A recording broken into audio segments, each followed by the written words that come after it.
So it's been a bit. I've been on the road, been kind of busy, so I haven't done a video in a while. So I thought I'd post another video.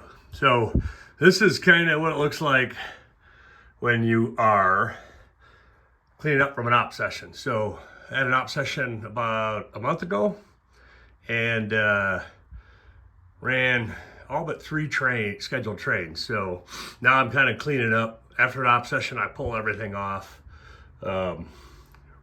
And I'll change up locomotive consets and then clear out the staging yard. So we had one grain train that didn't run last op session, so I'll run that this op session. And then train 196 didn't get out, but I'll take that out and make a dog catch for the next op session somewhere probably in the yard. So right now we'll leave it in here. So see the coal trains being broke down. Next session we'll start running Amtrak, so they're already staged. I usually just leave the Amtrak train because I've got plenty of space and there's no reason to pull Amtrak. So a couple little updates. Done some electronics works. Went back and rewired. I've got a PS 2012 on these 2 units that I found I had it wired wrong. So today was electronics day, so I updated some wiring here.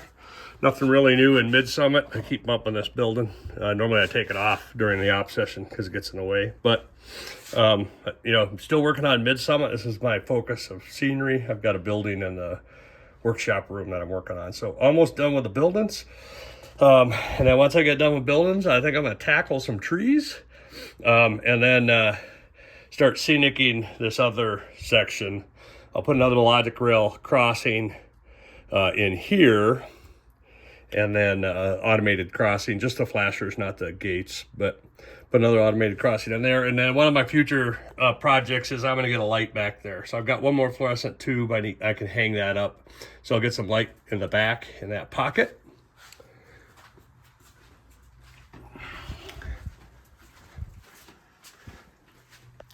And then currently what I'm kind of working on is, I think in the last video explained Zen scale. Some of the turnouts are kind of far from the edge and it's really hard to kind of see how the points are aligned. Eventually it'll be signaled, so but it probably won't be signaled for quite a while. So on the back turnouts, I put these indicators. So if the light's green, it's aligned for the main.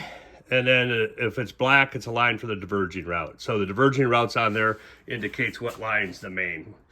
So those are added those, but they were so popular, everyone was like, oh, you need to do them for all the turnouts, which kind of is good because we kind of have a rule here as you go through a turnout into a passing sign or whatever the dispatcher sends you, you're supposed to close the switch behind you. Of course, that generally doesn't happen. So I started adding lights for all the mainline turnouts. So that shows you the alignment of the crossover. So those are both aligned straight for the main.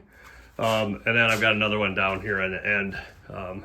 So the main's in the front, line for the main, so light's green. So that's kind of what's going on in here. So I've got about 6 more to do, I think. And then the other, I think the only other major thing I did was I added another power district and I added another PS 2012 for power unit.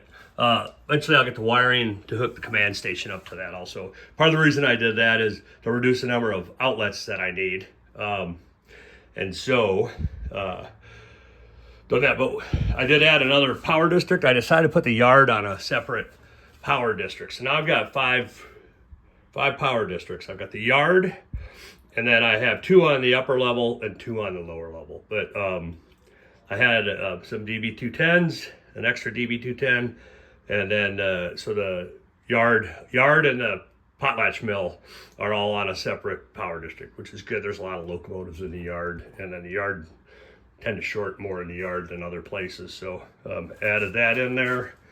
And then that's about it. We've did an op session, got the night logger ready to go back. And then the yard is That's what kind of the yard looks after a session. It's always kind of fun to see how the crews allocate tracks and align the yard. So the next op session we do will actually be the first shift of the day, so it's midnight to 8 in the morning, and there's a little less activity, but we already got work to do. Oh, another thing I've done is these are track indicators, so if something needs to go to scale, you put it in here. So printing out some more of these. So this will indicate that this needs to be blocked. The Grangeville local still needs to be blocked.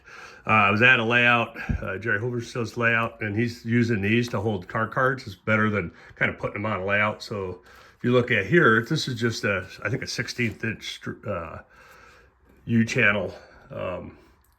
And you can put your car cards in there. So as you're kind of lining trains up and stuff, gives you a place to put your car card. I've seen them up here on the fascia, but it's pretty high up. So we got some shorter guys. I'm 6'1", so I decided to put them right along here. So if you're working the yard now, in that future op session, you've got some of these in place that allow you to pull the car cards out, swap orders, move them around, do whatever you need to do. Also, I added blocking instructions. So the trains that come out of the East Lewiston yard created blocking instructions, so the crew knows how to block trains. So I added that up there. So I know it's a quick video. That's about it. I think the next layout project is I've got to get another switch in the back here.